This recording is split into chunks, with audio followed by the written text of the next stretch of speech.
علاج یہ ہے کہ فوج کو بتائیں کہ تم بڑا ظلم کرنے والے ہو، تمہیں پتہ ہی نہیں کہ عالمی سیاست میں ہو کیا رہا ہے، تم غیر قوموں کے اعلی کار بن گئے ہو، تمہیں یہ پتہ نہیں کہ تم کس لیے کیا کر رہے ہو، تمہاری ڈائریکشن نہیں رہی، کوئی تمہارا رخ معین نہیں ہے،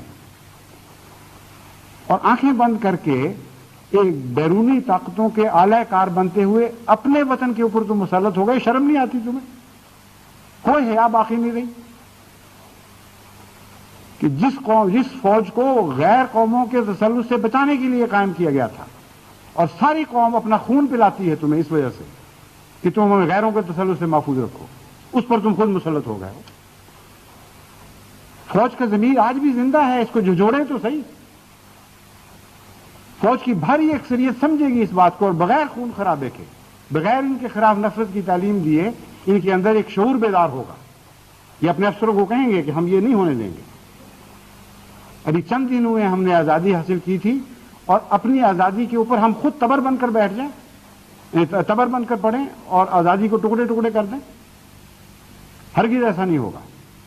یہ آواز اگر باہر سے اٹھے گی تو فوج میں مدافعت پیدا کرے گی.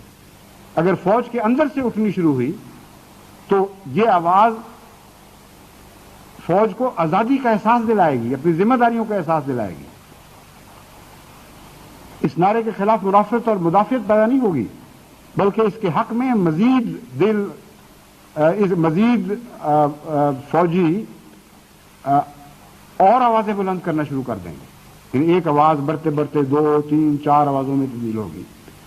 اور یہ اعلان کرنا، اخبارات میں ایسے بیان دینا ہرگز ملک کے مفاد کے خلاف نہیں ہے، کوئی قانون شکنی نہیں.